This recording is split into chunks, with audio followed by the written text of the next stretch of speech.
Movie के start होते ही हमें दो आदमी दिखाए जाते हैं जो कि एक डेजर्ट से जा रहे थे, लेकिन तभी उनमें से एक आदमी वहां की जमीन खोदने लगता है। तब उनमें से दूसरा आदमी उस खोदी हुई जमीन में एक बॉक्स रख देता है। अब जिस आदमी ने जमीन खोदी होती है वो दूसरे आदमी से पूछता है कि आखिर हम इस बॉक्स को यहाँ पर क्यों दफना रहे हैं, जिस पर वो आदमी जवाब देता है क्योंकि ये एक मिस्टीरियस बॉक्स है, कोई आम बॉक्स नहीं है। ये बॉक्स पहले भी ढूंढा गया था और अब दोबारा कोई इसे यहाँ पर ढूंढने आएगा। लेकिन जब वो उसे दफना कर वापिस आ रहे होते हैं तो जिस आदमी का वो बॉक्स होता है वो अपने साथी को कहता है कि अब तो तुम्हें पता चल गया है कि उस बॉक्स को हमने कहाँ दफनाया है, इसीलिए वो उसे शूट करके मार देता है और इसके बाद वो खुद को भी शूट कर लेता है। इसके बाद हमें कुछ ब्लैक एंड व्हाइट पिक्चर्स दिखाई जाती हैं जिनमें हमें वही मिस्टीरियस बॉक्स देखने को मिलता है। इसके बाद सीन शिफ्ट होकर एक लड़के पर आता है जिसका नाम ब्राइस होता है और वो सोशल मीडिया पर वायरल होने के लिए गेम सेटअप किया करता था और इस बार वो एक एस्केप रूम नाम की गेम सेटअप करता है। इसके बाद वो अपने पार्टनर को कॉल करता है जो कि उसकी बेस्ट फ्रेंड थी। वो उसे कहता है कि हम पिछले कुछ सीजन से किसी भी वेबसाइट की टॉप लिस्ट में नहीं आए हैं, जिस पर उसकी फ्रेंड जवाब देती है कि तुम फिक्र मत करो, सब ठीक हो जाएगा देखना, और इस सीजन हम कुछ अच्छा कुछ स्पेशल करेंगे। इसके बाद ब्राइस डेकोरेशन आइटम स्टोर में जाता है जहाँ पर उसे वही मिस्टीरियस बॉक्स दिखता है, लेकिन शॉप की ऑनर कहती है कि ये सेल के लिए नहीं है, जिस पर क्यूरियस होते हुए ब्राइस उससे पूछता है कि क्यों,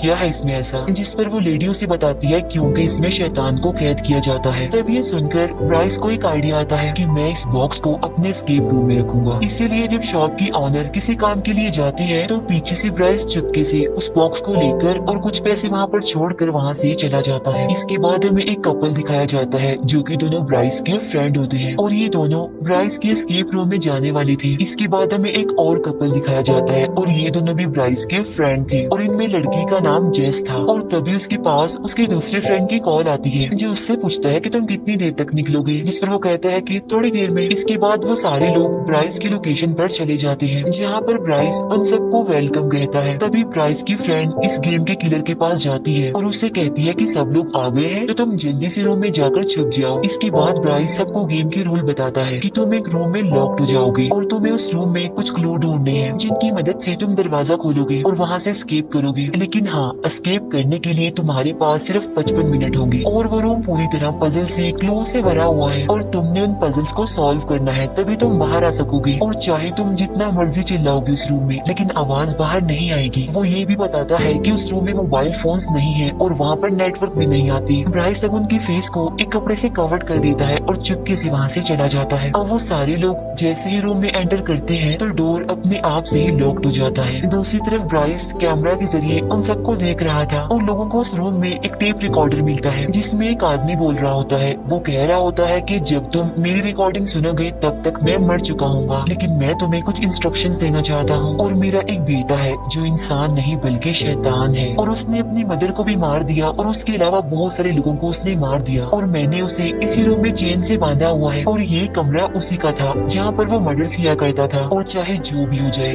तुम उसे यहाँ से आजाद होने मत देना और जितनी जल्दी हो सके इस रूम से बाहर निकलो।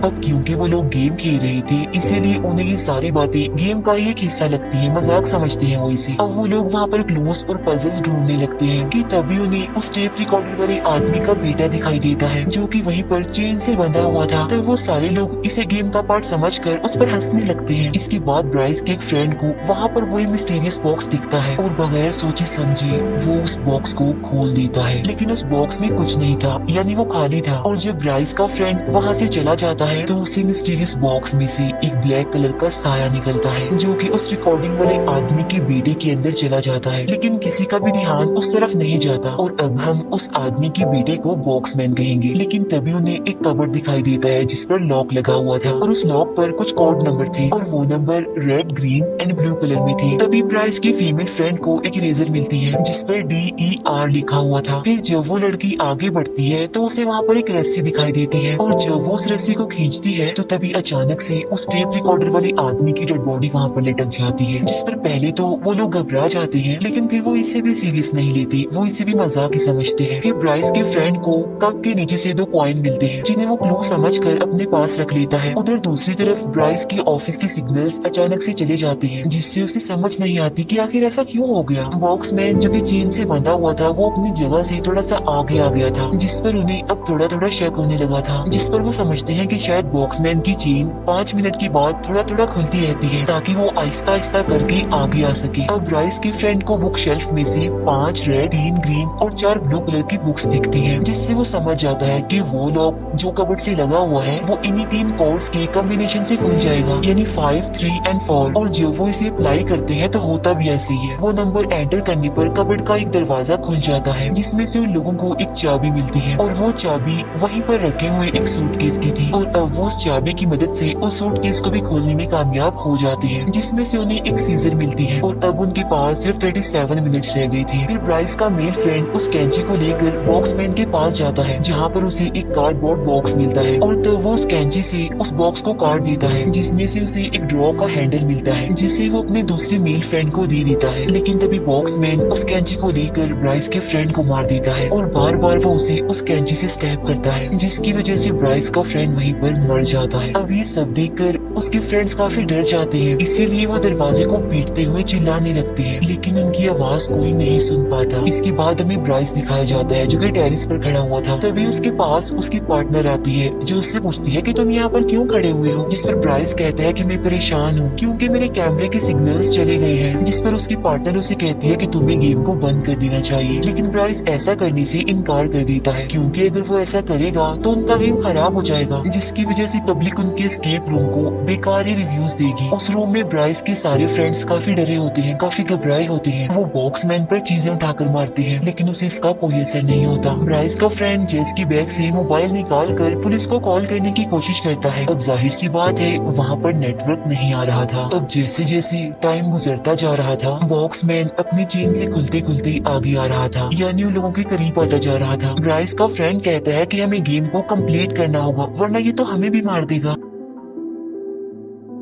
तभी उसकी नजर एक ड्रॉर पर पड़ती है जिसका हैंडल गायब था और वो उस हैंडल को वहाँ पर फिक्स करते हैं जो कि उन्हें कार्डबोर्ड में से मिला था। और ऐसा करते ही वो ड्रॉ खुल जाता है, जिसमें से एक छोटा सा बॉक्स निकलता है जिसमें उन्होंने 4 कॉइन डालने हैं। उसके बाद उन्हें एक चाबी मिलेगी। अब 2 कॉइन तो उनके पास थे जो कि उन्हें पहले मिले थे, लेकिन अब 2 कॉइन ढूंढने होंगे। और तभी उन्हें दीवार पर लगी 2 पेंटिंग्स अजीब लगने लगती है। और जब वो उसे चेक कर ही रहे होते हैं तो ब्राइस की फीमेल फ्रेंड को लग रहा था कि उसका वो फ्रेंड अभी भी जिंदा है जिसे उस बॉक्समैन ने कैंची से मारा था, इसीलिए वो उसके पास जाने लगती है। और अब उन लोगों के पास सिर्फ 25 मिनट रह गए थे। और इसके बाद बॉक्समैन आगे आता है और वो ब्राइस की फीमेल फ्रेंड के सर में भी कैंची घुसा कर उसे मार देता है। अब ये देखकर जेस और उसका फ्रेंड और ज्यादा घबरा जाते हैं और काफी डर भी जाते हैं, इसीलिए वो दोबारा से गेम में लग जाते हैं। पेंटिंग को गौर से देखने पर उन्हें बहुत सारे ट्रायंगल्स उस पर दिखते हैं, जिनमें से 2 ट्रायंगल्स तो बटन थे, इसीलिए वो साथ वाली पेंटिंग पर बटन के ऑर्डर्स को प्रेस करते हैं, जिससे वो पेंटिंग ओपन हो जाती है और वहाँ से उन्हें 2 कॉइन मिल जाते हैं। अब वो उन दोनों कॉइन्स को बॉक्स में डाल देते हैं और जो 2 कॉइन उन्हें पहले मिले थे वो तो उस बॉक्समैन के पास थे। तभी देखकर वो काफी डर जाते हैं। ब्राइस के फ्रेंड को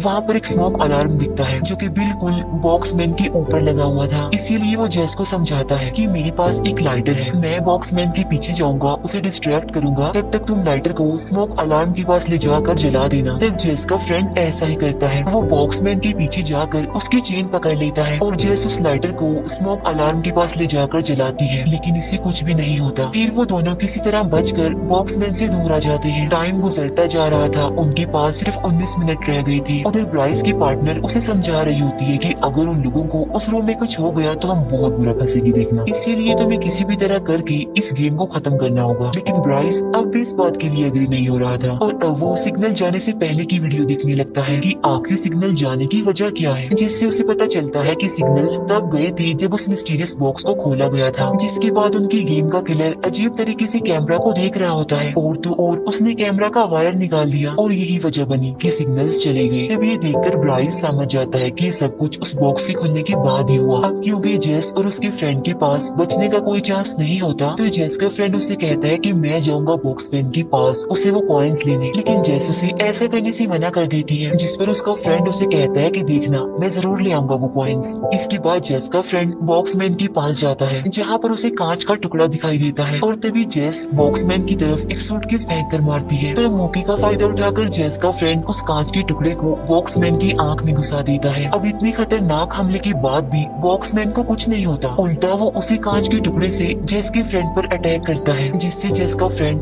बुरी तरह इंजर्ड हो जाता है और इसके बाद वो बेहोश हो जाता है।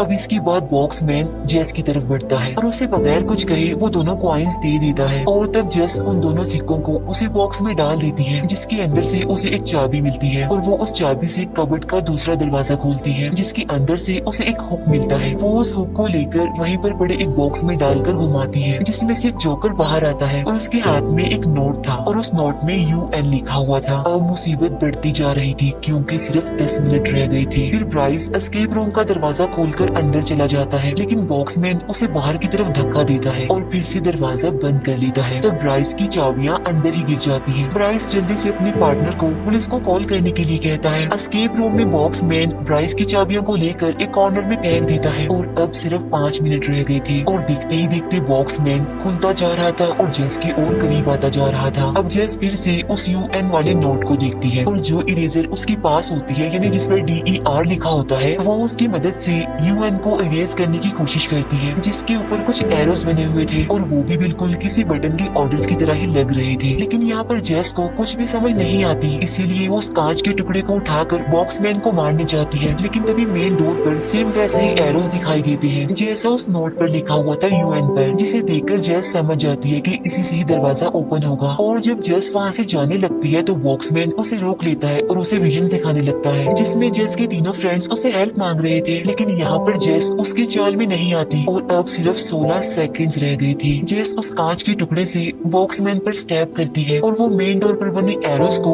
उन्हीं एरोस के ऑर्डर से ही प्रेस करती है, जिसकी वजह से वो डोर ओपन हो जाता है और जेस टाइम से पहले ही वहाँ से बाहर आ जाती है। और तब बॉक्समैन जेस के लिए क्लैपिंग करने लगता है, शायद इसलिए कि वो इस गेम की सर्वाइवर थी। इसके बाद जेस वहाँ से भाग जाती है। इतनी ही देर में वहाँ पर पुलिस भी आ जाती है, जो कि एस्केप रूम में जाती है, जहाँ पर बॉक्समैन पुलिस पर भी अटैक करने ही वाला होता है कि तभी पुलिस उसे ही शूट कर देती है और यहाँ पर बॉक्समैन का खेल खत्म हो जाता है। उसके मरते ही वो काला साया उसके अंदर से निकल जाता है। इसके बाद जेस एक एम्बुलेंस के पास खड़ी हुई थी क्योंकि उसके फ्रेंड को हॉस्पिटल लेकर जाया जा रहा था, वो इंजर्ड था काफी, और वहीं पर ब्राइस भी खड़ा हुआ था, जो जेस को देख कर क्रीपी सी स्माइल पास कर रहा था। ऐसा लग रहा था कि वो काला साया अब उसके अंदर आ गया हो। तब ब्राइस अजीब तरह से रिएक्ट करते हुए वहाँ से दूर चला जाता है। इसके बाद ब्राइस की पार्टनर उस बॉक्स को उसी शॉप पर लेकर जाती है उसे वापस करने के लिए, और वो शॉप की ओनर को बताती है कि मैं ब्राइस के साथ रहती थी, लेकिन अचानक से वो एक दिन गायब हो गया। जिस पर शॉप की ओनर कहती है कि मैंने उस दिन उसे समझाने की कोशिश भी की थी कि ये एक खतरनाक और मिस्टीरियस बॉक्स है, लेकिन उसने मेरी बात का यकीन नहीं किया और वो इसे कोई टॉय समझकर ले गया। तब शॉप की ओनर ब्राइस की पार्टनर से पूछती है कि क्या तुमने इस बॉक्स को देखा था खुलते हुए, जिस पर ब्राइस की फ्रेंड कहती है कि हाँ देखा था, जिस पर वो शॉप की ओनर कहती है कि ओहो अब वो शैतान तुम्हारे लिए वापस आएगा। तब ये सुनकर ब्राइस की फ्रेंड काफी डर जाती है और उसके परेशान होने के साथ ही ये मूवी यहीं पर एंड हो जाती है।